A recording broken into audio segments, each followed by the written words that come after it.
വഹും യസ്തരിഖൂൻ, നരകത്തിലുള്ള മനുഷ്യന്മാരെ അട്ടഹസിക്കും എന്നാണ് ആയത്തിന്റെ അർത്ഥം. അട്ടഹസിക്കും. അട്ടഹസിച്ചിട്ട് ചോദിക്കും അത്രേ റബ്ബനാൻ, നരകക്കാരെ വിളിക്കണത് റബ്ബനാൻ. അപ്പൊ അള്ളാഹു ചോദിക്കും, എന്താ നിങ്ങൾക്ക് വേണ്ടത്? കുറെ സമയം വിളിച്ചുകൊണ്ടിരിക്കണത്, എന്താ വിളി, എന്താ താല്പര്യം?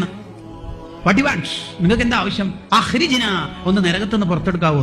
എന്തിന് നരകത്തുനിന്ന് എന്തിനാ പുറത്തെടുക്കണത്? നിങ്ങൾക്ക് എന്നിട്ട് നരകത്തുനിന്ന് പുറത്തെടുത്തിട്ട് എന്താ വേണ്ടത്? ഭാര്യനെ വേണോ? അല്ല. മക്കളെ വേണോ? അല്ല. നീ സ്ഥിരമായി കൊണ്ടു നടന്ന 2 വലിയ ഫോണും ചെറിയ ഫോണും ഒന്നുമല്ല. പിന്നെന്താ വേണ്ടേ? സമ്പത്താണോ? അല്ല. വാഹനം? അല്ല. പിന്നെ എന്താണ്? പറയൂ. കുറച്ച് സമയം തരാമോ? അതിന് സൂറത്ത് തന്നെ തുടരുന്നു, നഅമൽ സ്വാലിഹ, നല്ല നല്ല കാര്യങ്ങൾ ചെയ്തോളാം. അത് വെറുതെ. നീയോ നല്ല കാര്യങ്ങൾ ചെയ്യാനോ? നിന്നെ ഒന്നും കൂടി ദുനിയാവിലേക്ക് അയക്കണം എന്നല്ലേ താല്പര്യം? അതെ. എന്നിട്ട് കുറച്ച് സമയം തരണം എന്നല്ലേ ആഗ്രഹം? അതെ. എന്നിട്ട് നീ കുറെ നല്ല കാര്യങ്ങൾ ചെയ്യും എന്നല്ലേ വർത്താനം? അതെ. ഇല്ലടോ. അപ്പൊ അയാൾ തിരിച്ച് വൈറല്ലതീ കുന്നാന അമൽ, പണ്ട് ചെയ്ത ഒരു പൊട്ടം കളിയും ഞാൻ കളിക്കൂല.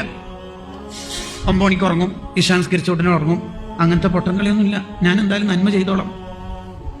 അപ്പൊ അള്ളാഹു ചോദിക്കും, അപ്പൊ അന്ന് നീ മരിക്കണതിന് ഒരു ലൈഫ് നിനക്ക് ദുനിയാവിൽ ഉണ്ടായിരുന്നു. ആ കാലത്ത് എന്താ ഈ പറഞ്ഞ ഡയലോഗിലുള്ള വർത്തമാനങ്ങൾ ഇല്ലാതിരുന്നത്, നന്മകളൊന്നും ചെയ്യാതിരുന്നത്? അത് പിന്നെ എങ്ങനെ പറയലെന്നല്ല, പറഞ്ഞോളൂ, എന്താ വിഷയം പറയും.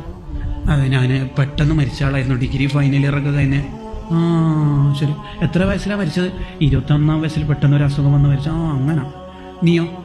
ഞാൻ കുറച്ചൊക്കെ ഒന്ന് നന്നാവണമെന്നൊക്കെ വിചാരിച്ച് ഗൾഫിൽ നിന്ന് അങ്ങനെ വന്ന് 25-ാം വയസ്സിലാണ് മരിച്ചു എന്ന് പറഞ്ഞാൽ നിങ്ങളൊക്കെ പറയുന്നതിൻ്റെ ഒരു താല്പര്യം നന്നാവും മാത്രമുള്ള ആയുഷ്കാലം ഒന്നും കിട്ടിയില്ല, കുറച്ചും കൂടി കിട്ടിയിരുന്നെങ്കിൽ നന്നാവുമായിരുന്നു. അതേ റബ്ബേ, അതന്നെ പ്ലീസ്. അപ്പൊ അള്ളാഹുവിന്റെ ഒരു ചോദ്യം, ആ ചോദ്യത്തിന് ഉത്തരം പറഞ്ഞാൽ നമുക്ക് എന്തെങ്കിലും ആലോചിക്കാം.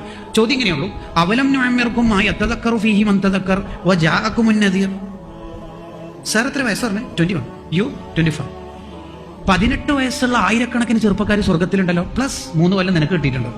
20 വയസ്സുള്ള ആയിരക്കണക്കിന് ചെറുപ്പക്കാർ സ്വർഗത്തിലുണ്ട്, പ്ലസ് 5 കൊല്ലം നിനക്ക് കിട്ടിയിട്ടുണ്ട്. എന്ന് പറഞ്ഞാൽ നന്നാവാൻ മാത്രമുള്ള കാലമൊക്കെ കിട്ടിയിട്ടുണ്ട് എന്നാണ് അവരൊക്കെ മനസ്സിലായത്. പ്ലസ് 5 കൊല്ലം 3 കൊല്ലം കിട്ടിയിട്ടുണ്ട്. മാത്രമല്ല വജാഅകുമുൻ നദീർ, ഈ ആയത്തോതിയിട്ട് അന്ന് യുവ കൂട്ടായ്മയുടെ ഒരു പ്രോഗ്രാമിന് ഒരു ഉസ്താദ് വന്ന് പ്രസംഗിക്കുകയും ചെയ്തില്ലേ? ഇല്ലേ? അന്ന് രാത്രി സാർ എത്ര മണിക്ക് ഉറങ്ങിയത്? Last scene today 1:33. അപ്പൊ നമുക്കൊരു വീണ്ടും വിചാരങ്ങൾ ഉണ്ടാകും.